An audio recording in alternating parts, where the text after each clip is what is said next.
Good morning students. स्वागत है आप सबका पॉलिटिकल साइंस की अपनी क्लास में।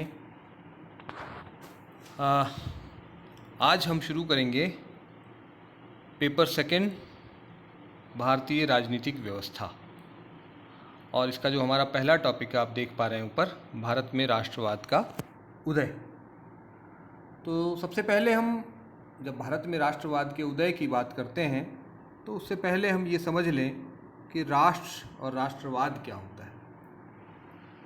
देखिए, राष्ट्र एक क्षेत्र विशेष में रहने वाले लोगों के समुदाय को कहते हैं, और ये ऐसा समुदाय होता है जिसमें उस क्षेत्र विशेष के प्रति एक लगाव की भावना होती है। वो उस क्षेत्र को अपनी मातृभूमि या पितृभूमि समझते हैं। कई मदरलैंड बोलते हैं, कई फादरलैंड बोलते हैं, जैसा जहाँ की व्यवस्था है, जैसा जिसका संस्कृति है उसके हिसाब से। और उन लोगों में भी आपस में एक घनिष्ठता होती है। कई कारण हो सकते हैं इस घनिष्ठता के, इसमें एक रक्त संबंध भी हो सकता है, एक धर्म हो सकता है, समान इतिहास हो सकता है, या एक राजनीतिक चेतना भी कई बार इसके पीछे कारण होता है। अलग अलग परिस्थितियों में अलग अलग कारण होते हैं किसी समुदाय के राष्ट्र बनने के। समान संस्कृति कई बार इसका कारण होता है। राष्ट्रवाद क्या होता है? राष्ट्रवाद एक भावना है, एक विचार है जो एक क्षेत्र विशेष के लोगों को एक राष्ट्र के रूप में संगठित होने के लिए प्रेरित करता है, उनमें आपस में लगाव उत्पन्न करता है, और उन्हें जो है एक आपस में लगाव और एक उस क्षेत्र विशेष के प्रति लगाव महसूस करने के लिए प्रेरित करता है। तो ये प्रारंभिक एक परिचय के बाद अब हम बढ़ते हैं भारत में राष्ट्रवाद का उदय कैसे होता है। देखिए, भारत में जो राष्ट्रवाद की भावना का विकास है वो साम्राज्यवाद के आगमन के साथ शुरू होता है। जैसे जैसे भारत में साम्राज्यवाद सुदृढ़ होता है वैसे वैसे ही भारत में राष्ट्रवाद की भावना भी उत्पन्न होती है। आगे हम देखेंगे क्या कई लोगों का कहना है कि भारत एक राष्ट्र नहीं है, ये भी विचार आए थे, उनकी भी चर्चा हम करेंगे। फिलहाल हम ये समझने की कोशिश करते हैं कि भारत में साम्राज्यवाद किस प्रकार से सुदृढ़ हुआ, उसने कैसे जड़ें जमाई। तो भारत पर वैसे तो बहुत बार आक्रमण हुए हैं प्राचीन काल से। आप जानते हैं अलेक्जेंडर सबसे पहले भारत आया था, उसने आक्रमण किया था। उसके बाद हून आए थे, और बीच में और बहुत सारे मध्य युग में कई सारे शासक उन्होंने भारत पर, अहमद शाह अब्दाली भी आया था, चंगेज़ खान आया था, तैमूर आया था, मोहम्मद गजनबी वगैरह वगैरह तमाम शासकों ने आक्रमण किया था भारत पर, और वो चले गए। केवल मुगल ऐसे थे जो लंबे समय तक भारत में रहे, उन्होंने अपना घर बनाया भारत को। मुगलों के बाद यूरोपियन लोग भारत आए, जिनमें पुर्तगाली सबसे पहले आए। उसके बाद और भी राष्ट्रीयताओं के लोग आए, जिनमें डच थे हॉलैंड से या नीदरलैंड से, फ्रांसीसी आए, और फिर सबसे अंत में आए अंग्रेज इंग्लैंड से। तो सन 1600 ईस्वी में तत्कालीन इंग्लैंड की जो महारानी थी एलिजाबेथ प्रथम, उन्होंने एक company, British east India company के नाम से हम जिसको जानते हैं, उसको भारत में व्यापार का एकाधिकार वाला चार्टर इशू किया, एक अधिकार पत्र जारी किया। वो कंपनी भारत आई। उस समय मुगल साम्राज्य था भारत में। सन 1608 में जहांगीर के दरबार में एक प्रतिनिधि आता है महारानी इंग्लैंड से, विलियम हॉकिंस, और उसके बाद आते हैं सन 1615 में थॉमस रॉ, और यहाँ से भारत में कंपनी के व्यापारिक कार्य जो है प्रारंभ होता है। कंपनी ने धीरे धीरे भारत में अपने व्यापारिक प्रभुत्व स्थापित किया। इस प्रभुत्व को स्थापित करने के लिए उसे जो दूसरी यूरोपीय कंपनियां थी उनके साथ संघर्ष करना पड़ा, जिसमें पुर्तगाली थे, डच थे, और फ्रांसीसी थे। फ्रांसीसियों के साथ उनके 3 युद्ध हुए, और अंत में फ्रांसीसी पराजित होकर के चले गए भारत से 1960 में केवल कुछ ही एरिया में रह गए, चंद्रनगर, माहे वगैरह जो तटवर्ती इलाके थे, कुछ जगह पर उनकी बस्तियां रह गई, पांडिचेरी वगैरह में, बाकी वो पराजित हो गए। तो इस प्रकार से कंपनी ने जो है भारत में अपना व्यापारिक प्रभुत्व स्थापित किया। ये पहला दौर था कंपनी का भारत में, जो ईस्ट इंडिया कंपनी की स्थापना से लेकर के 1757 तक चलता है।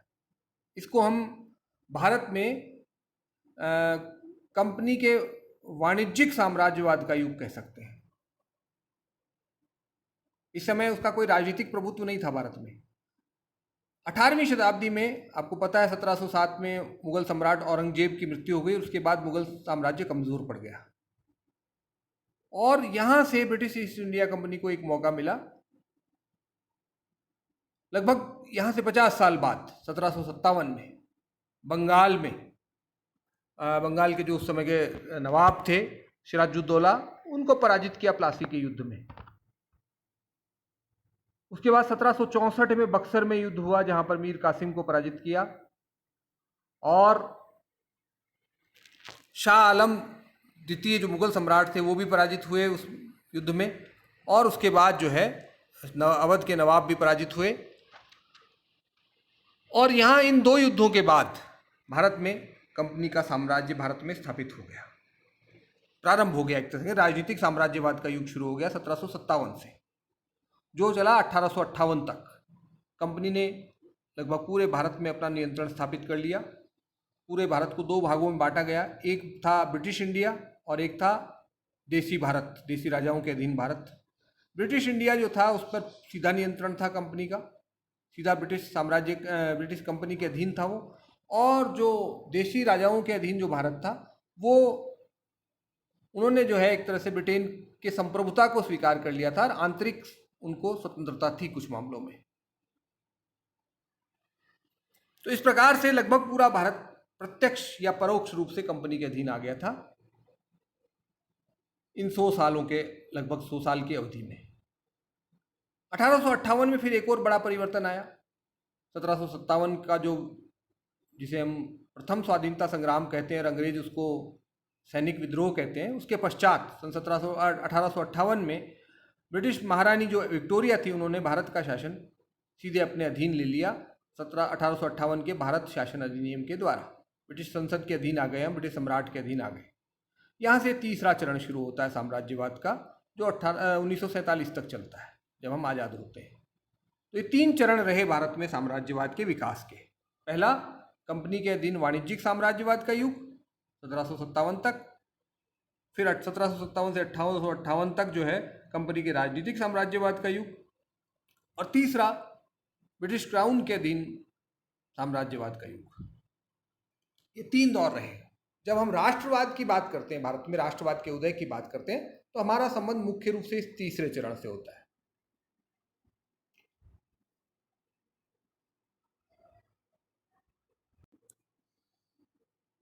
अब हम देखते हैं राष्ट्रवाद क्या है, जिसकी चर्चा हम कर चुके हैं पहले।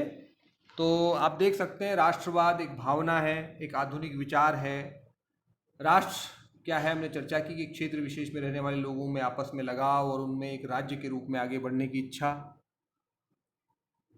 राष्ट्रवाद की भावना में एक राज्य की स्थापना का लक्ष्य भी निहित रहता है, कहीं ना कहीं इच्छा रहती है कि हम एक राजनीतिक रूप से हम एकाकार रहें। अब राष्ट्रवाद के संबंध में 2 पक्ष हैं। जैसे एक एडी स्मिथ की परिभाषा आप देख रहे हैं, उसको उपनिवेशवाद का विरोधी के रूप में चित्रित करते हैं कि राष्ट्रवाद उपनिवेशवाद का विरोधी है। और दूसरा, राष्ट्रवाद आपस में जुड़ाव की लगाव की भावना है। दोनों अपनी अपनी जगह सही हैं, क्योंकि जैसे भारत में अगर राष्ट्रवाद की बात करें, तो भारत में राष्ट्रवाद की भावना उपनिवेशवाद के कारण उत्पन्न हुई थी आधुनिक समय में। तो इसलिए दोनों बातों में अपनी अपनी जगह सच्चाई है। कुल मिलाकर के बात ये कहा जा सकता है कि राष्ट्रवाद जो है एक ऐसा विचार है जो एक क्षेत्र विशेष के लोगों को एक साथ रहने के लिए प्रेरित करता है, उनमें लगाव की भावना उत्पन्न करता है, भाईचारा उत्पन्न करता है। और इसके कारण कई सारे हो सकते हैं। एक जैसा इतिहास हो सकता है, संस्कृति, भाषा, धर्म, प्रजाति आदि की एकता हो सकती है, या राजनीतिक जनजागरण भी हो सकता है। जरूरी नहीं किसी राष्ट्र में सारे कारण हो, इनमें से कुछ हो सकते हैं, कुछ नहीं हो सकते हैं। दो हो सकते हैं, कहीं पर कहीं एक हो सकता है, केवल एक आधार पर भी राष्ट्र बन जाता है कई बार। लेकिन राष्ट्र का आधार केवल कोई एक नहीं हो सकता। मुख्य रूप से राष्ट्र का आधार होता है राजनीतिक चेतना, जिससे राष्ट्र बनता है। कई बार धर्म के आधार पर राष्ट्र बनते हैं, लेकिन वो केवल धर्म के आधार पर राष्ट्र नहीं बन सकता। जैसे हमने पाकिस्तान के मामले में देखा, धर्म के आधार पर पाकिस्तान बना, लेकिन कुछ ही समय में वो दो अलग अलग राष्ट्रों में बंट गया। एक बांग्लादेश अलग बन गया बांग्ला संस्कृति के आधार पर। तो ये कई आधार होते हैं, कहने का मतलब राष्ट्रवाद के।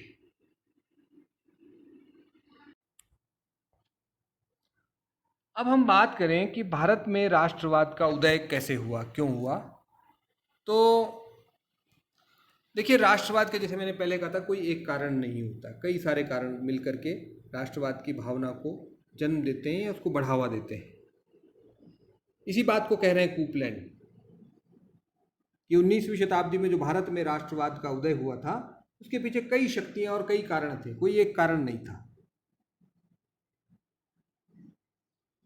भारत में जो राष्ट्रवाद का उदय था, उसको लेकर के उत्प्रेरण अनुक्रिया सिद्धांत या दृष्टिकोण प्रतिपादित किया जाता है। वो ये मानता है कि भाई भारत में जो राष्ट्रवाद का उदय हुआ 19वीं शताब्दी में, उसके पीछे ब्रिटिश साम्राज्यवाद के द्वारा जो परिस्थितियां उत्पन्न की गई थी, उनके प्रति अनुक्रिया और प्रतिक्रिया के परिणाम स्वरूप जो है भारत में राष्ट्रवाद का उदय हुआ, जन्म हुआ। इसका अभिप्राय, ये दो बातें जो आप लास्ट में देख रहे हैं नीचे, उसका मतलब ये है कि भाई एक तो ये है कि जो ब्रिटिश शासन के कारण जो परिस्थितियां उत्पन्न हुई भारत में, जैसे आधुनिक शिक्षा, यातायात के साधनों का विकास, कम्युनिकेशन के साधनों का विकास, संचार के साधनों का विकास और राजनीतिक चेतना का विकास, ये सब जो परिस्थितियां उत्पन्न हुई, नए नवीन ज्ञान विज्ञान की उपलब्धता, ये सब चीज़ें जो सामने आई, इसके कारण भारत में भारतीयों को राष्ट्रवाद की भावना इसके कारण उत्पन्न हुई। और दूसरा कारण ये कहते हैं कि प्रतिक्रिया, ब्रिटिश साम्राज्यवाद ने जो निरंकुशता यहाँ पर स्थापित की, जो दमनकारी शासन स्थापित किया, उसके विरुद्ध भारतीयों में जन जागरण उत्पन्न हुआ, उन संगठन उत्पन्न हुआ, और वो इसके विरुद्ध प्रतिक्रिया के फलस्वरूप भारत में एकता की भावना उत्पन्न हुई।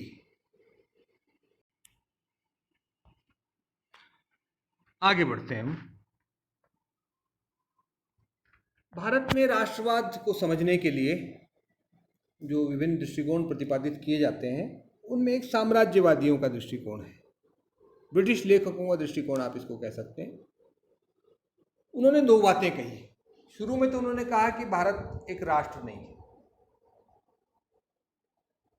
भारत में राष्ट्रवाद जैसी कोई चीज़ है ही नहीं।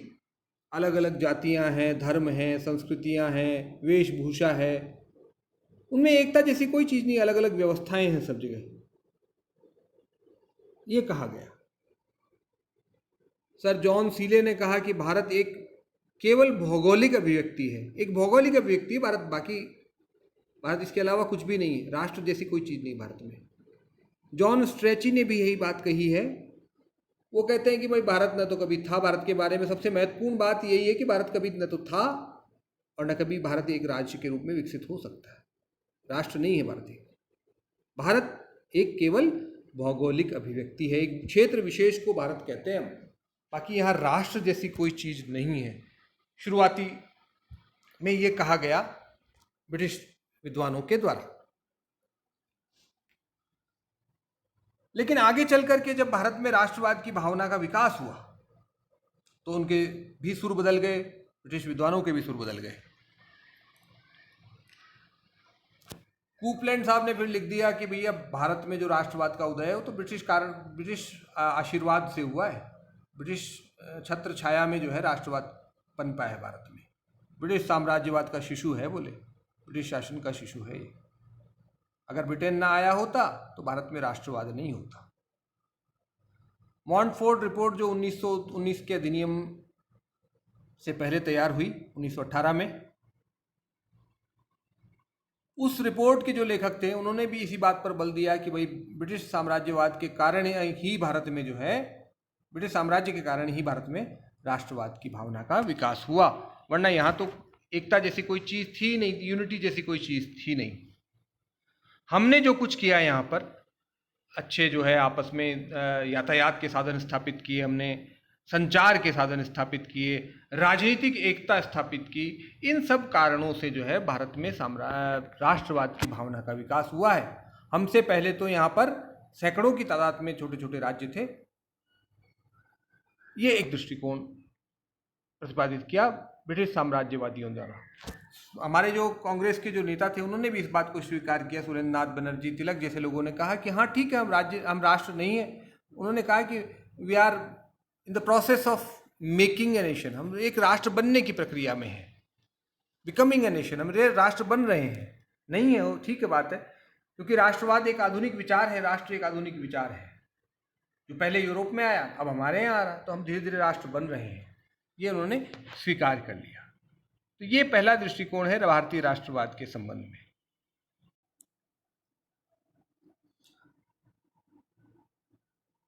हाँ जी, तो आगे हम बढ़ते हैं।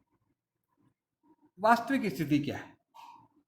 वास्तविक स्थिति यह है कि देखिए, भारत में जो साम्राज्यवाद की राष्ट्रवाद की भावना का जो विकास होता है, उसके पीछे कोई एक कारण या एक शक्ति उत्तरदायी नहीं है। ये बहुत सारे कारकों के मिले जुले प्रभाव का परिणाम था। सबसे पहली बात, जो पश्चिम में राष्ट्रीय आत्मनिर्णय का सिद्धांत, स्वतंत्रता का सिद्धांत, उदारवादी मूल्यों का जो विकास हो रहा था, उसका प्रभाव था ये सबसे बड़ा। भारत में भी इसका असर पड़ा।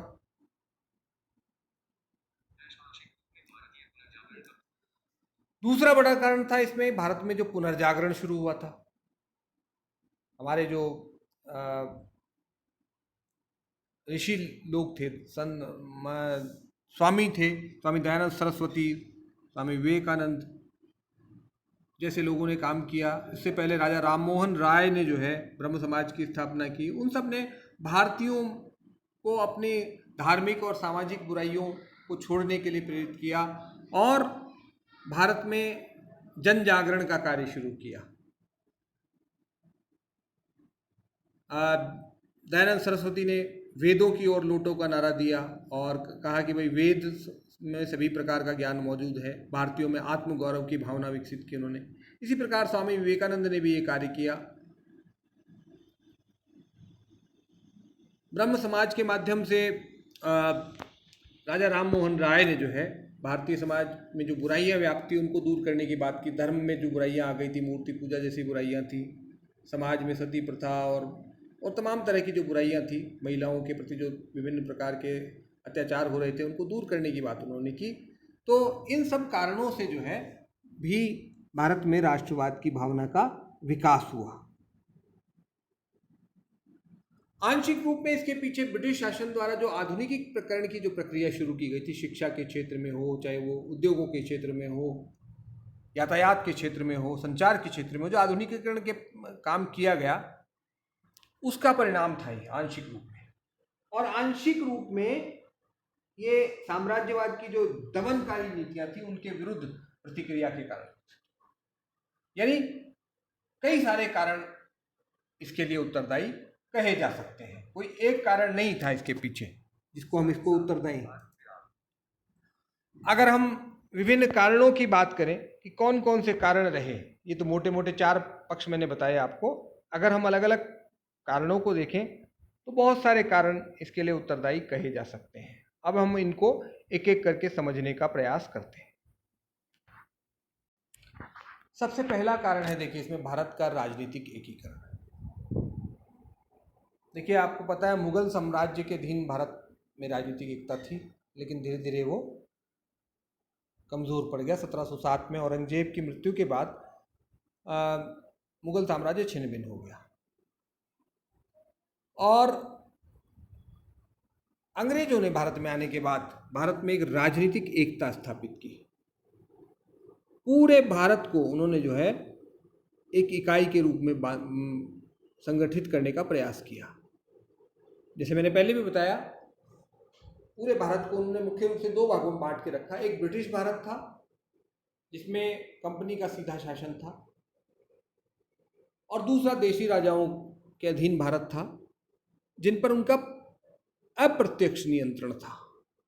ब्रिटिश भारत में जहां तक सवाल है तो उन्होंने एक राजनीतिक एकता स्थापित की, केंद्रीकृत शासन स्थापित किया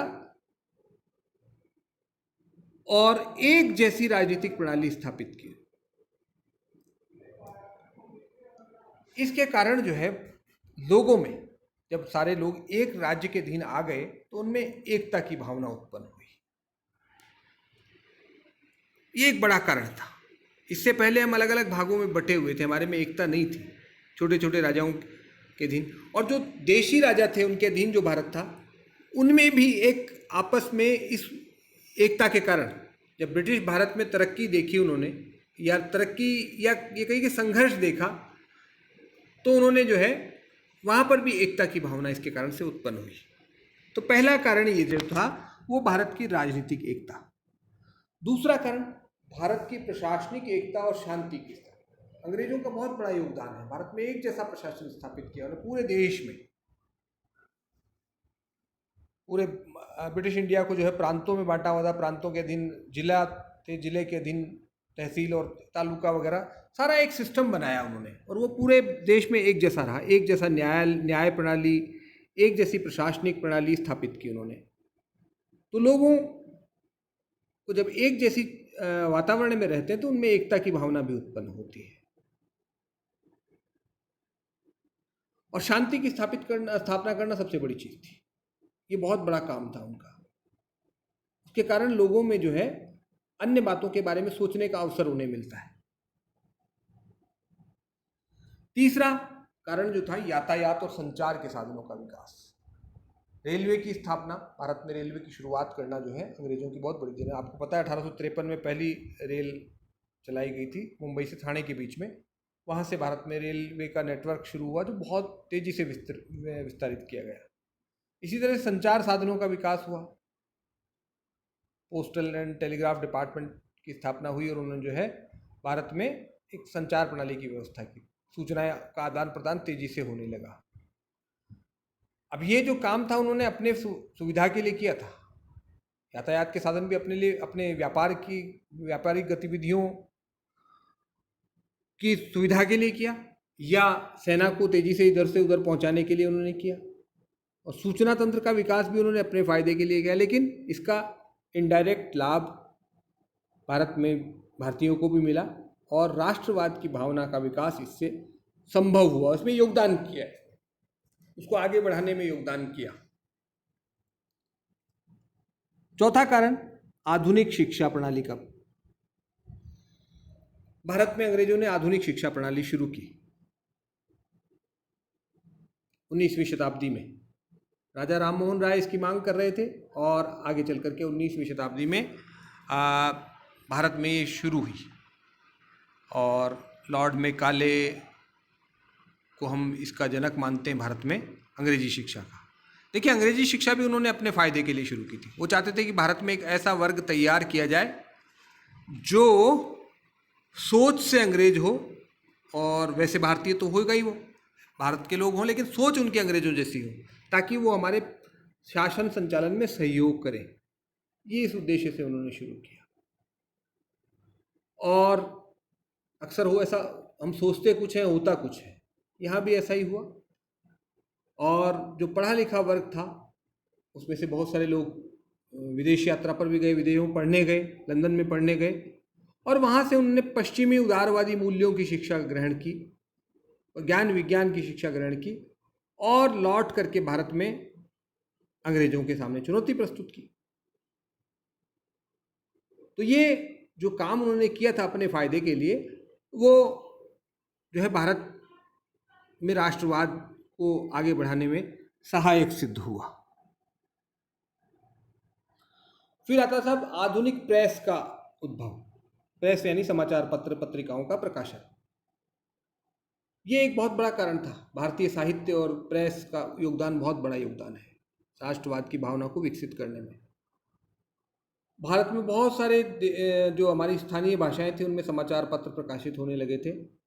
तिलक के केसरी का नाम आपने सुना होगा मराठी भाषा में। इसी तरह से बंगाली भाषा में बहुत सारी किताबें पत्र पत्रिकाएं प्रकाशित होती थी। संवाद कौमुदी एक उनमें से एक थी जो उन्होंने राजा राम मोहन राय ने शुरू की थी। और इसके अलावा भी बहुत सारे अंग्रेजी भाषा के भी समाचार पत्र हमारे यहाँ प्रकाशित होने लगे थे। इन सब का परिणाम ये हुआ कि जनता को शिक्षा, राजनीतिक शिक्षा मिलने लगी थी इनसे। जन जागरण का कार्य शुरू किया इन अखबारों ने। ये नौकरशाही की जो बुराइयां थी, जो उनकी दमनकारी नीतियां थी, उसकी आलोचना करते थे लोग अपने समाचार पत्रों के माध्यम से, और जनता की मांगों को सरकार तक पहुंचाने लगे थे। दोहरी भूमिका थी, एक तो जनता को जागृत कर रहे थे और एक जनता की बात सरकार तक पहुंचा रहे थे। तो इस प्रकार से प्रेस ने भी जो है बहुत महत्वपूर्ण योगदान किया भारत में जन जागरण लाने में, राष्ट्रवाद की भावना को आगे बढ़ाने में। मध्यम वर्ग, जो शिक्षित मध्यम वर्ग था, उसकी भी बड़ी भूमिका है राष्ट्रवाद की भावना को आगे बढ़ाने में। आपको पता है कि जब कांग्रेस की स्थापना हुई 1885 में, तो शुरुआती वर्षों में इसमें जो है मध्यम वर्ग का ही नियंत्रण था। गोपाल कृष्ण गोखले, दादा भाई नौरोजी, सुरेंद्र नाथ बनर्जी, बदरुद्दीन तैयब जी, फिरोज शाह मेहता, दीन शाह वाचा वगैरह, ये जितने भी लोग थे ये मध्यम वर्ग का प्रतिनिधित्व कर रहे थे भारत। और इन्होंने बहुत महत्वपूर्ण काम किया भारत में राष्ट्रवाद की भावना को आगे बढ़ाने में, उसको मजबूत करने में। क्योंकि इन्होंने ब्रिटिश सम्राट के ब्रिटिश सरकार के समक्ष अपनी मांगे रखी, और क्योंकि ये विदेशों में पढ़ कर के आए थे, तो जनता को बताया कि वास्तव में ब्रिटिश लोग जो हैं वहाँ पर कैसी व्यवस्था है और हमारे यहाँ क्या हो रहा है। उस अंतर को उन्होंने जनता तक पहुँचाया और एक जन जागरण पैदा किया।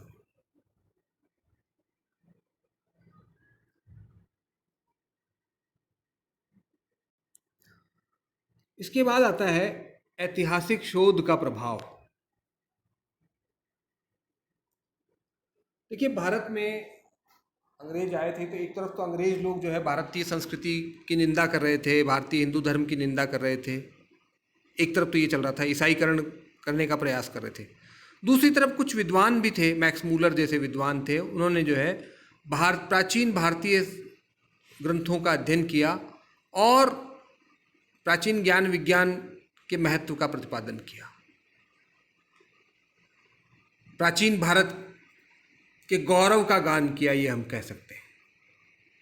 तो उसका परिणाम ये हुआ कि भारतीय लोगों में अब एक आत्मविश्वास पैदा हुआ अपने प्रति, और उन्होंने भी ये महसूस करना शुरू किया कि हम कोई कमज़ोर या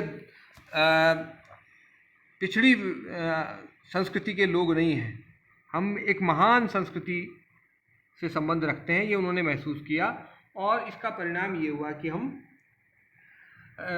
पुनः उस प्राचीन गौरव को ध्यान में रखते हुए अपने आप को एक राष्ट्र के रूप में विकसित करने के बारे में सोचने लगे। उसके बाद जो एक और बड़ा कारण था वो था यूरोपीय आंदोलन थे कई सारे, उनका प्रभाव भारत पर भी पड़ना स्वाभाविक था। फ्रांस की क्रांति हो चुकी थी 1789 में, अमेरिका ने भी आज़ादी प्राप्त कर ली थी, आयरलैंड का स्वतंत्रता संग्राम चल रहा था 19वीं शताब्दी में। तो इन सब चीज़ों ने जो है भारतीयों को भी प्रेरित किया अपनी आज़ादी के लिए काम करने के लिए, अपनी स्वाधीनता के लिए लड़ने के लिए।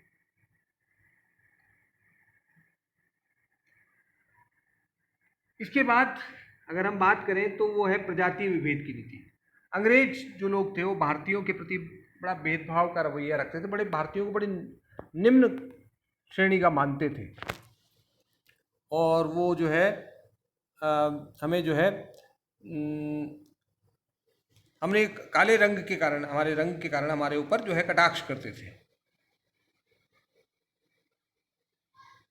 हाफ निग्रो कहते थे हमें, और हमारे प्रति भेदभाव रखते थे और कहते थे कि हम लोग, हमारा काम जो है यहाँ पर आप लोगों को सुसंस्कृत करना, सुसभ्य करने के लिए हम आए हैं। जिसको कहते हैं वाइट मैन्स बर्डन की नीति इन्होंने प्रतिपादित की, कि ईश्वर ने हम सफ़ेद गोरे लोगों पर ये दायित्व दिया है हमें कि हम आप जैसे पिछड़े हुए लोगों को सभ्य बनाएं, और इसलिए हम आए हैं भारत में। ये उन्होंने प्रतिपादित किया, और भारतीयों के प्रति बड़ा दमनकारी रवैया रखते थे। वो अपने आप से बहुत, अपने भारतीयों को जो है बहुत छोटा समझते थे, अपने बराबरी का नहीं समझते थे, भेदभाव करते थे हर जगह। तो इसका परिणाम जो है ये हुआ कि हमने जो है फिर उनके विरुद्ध हमने एक एकता की भावना उत्पन्न की। आर्थिक शोषण एक बड़ा कारण था जिसने भारत में राष्ट्रवाद को जन्म दिया। एक तरफ तो हमारे जो उदारवादी नेता थे वो गुणगान कर रहे थे अंग्रेजों का, दूसरी तरफ उन्हीं उदारवादियों में से जो है दादा भाई नौरोजी ने poverty and un-British rule in India नाम की किताब लिखी, जिसमें ये बताया कि अंग्रेज किस प्रकार से भारत का आर्थिक शोषण कर रहे हैं। इसी तरह रमेश चंद्र दत्त और ने भी जो है किताब लिखी थी भारतीय अर्थव्यवस्था पर, जिसमें उन्होंने आर्थिक निकास के सिद्धांत को समझाने की कोशिश की थी। इसी तरह से एम.जी. रानाडे ने एसेज इन इंडियन इकोनॉमी लिखी थी, जिसमें उन्होंने भारतीय अर्थव्यवस्था के विभिन्न पहलुओं पर अंग्रेज शासन के दुष्प्रभाव की चर्चा की थी। तो इस सब के परिणाम स्वरूप भारतीयों में एक जन जागरण और एकता की भावना विकसित हुई। फिर आते हैं सब लॉर्ड लिटन की प्रतिगामी नीतियां। लॉर्ड लिटन 1876 से 1880 तक भारत के गवर्नर जनरल थे। उन्होंने कुछ ऐसे कदम उठाए जिनसे जो है दमनकारी कदम उठाए जिनसे भारतीय जनता में जो है एकता की भावना उत्पन्न हुई, विरोध की भावना उत्पन्न हुई। इसमें शस्त्र अधिनियम था एक, जिसमें भारतीयों को शस्त्र रखने से वंचित किया गया था। इसी तरह से वर्नाकुलर प्रेस एक्ट एक पारित किया गया था, जिसमें भारतीय प्रेस जो थी उस पर बहुत सारे प्रतिबंध लगा दिए थे। देशी भाषाओं के जो समाचार पत्र थे उन पर बहुत सारे प्रतिबंध लगा दिए गए, सेंसरशिप उन पर लगा दी गई थी। इसी तरह से उन्होंने एक दरबार का आयोजन किया था सम्राट के लिए, महारानी के लिए, और उस पर बहुत सारा पैसा खर्च हुआ, उसका भी एक दुष्प्रभाव पड़ा। एक विश्वविद्यालय अधिनियम नहीं, कर्जन के समय पारित किया था। इनके समय में ये कुछ अफगान युद्ध हुआ था एक, उस पर बहुत सारा पैसा खर्च हो गया था।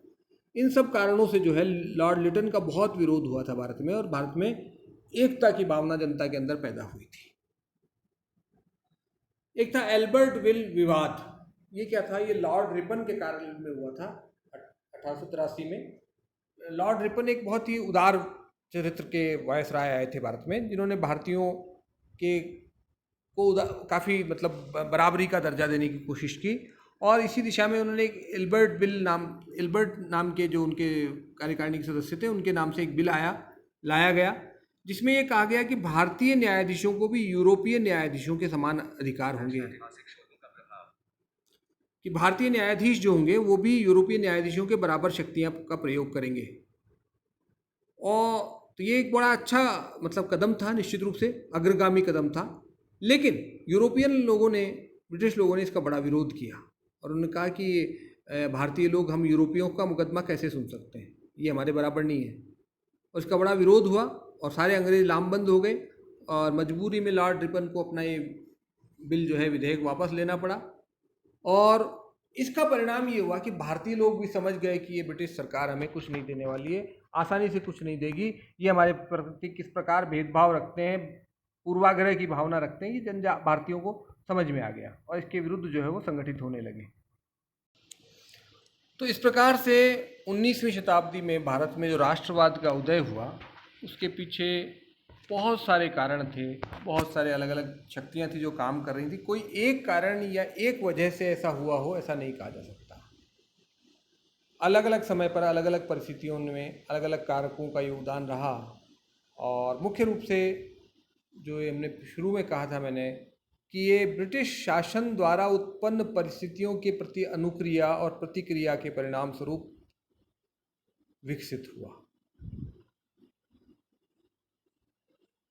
तो इसी के साथ हमारा ये आज का टॉपिक समाप्त होता है। उम्मीद है आपको ये बात समझ में आई होगी।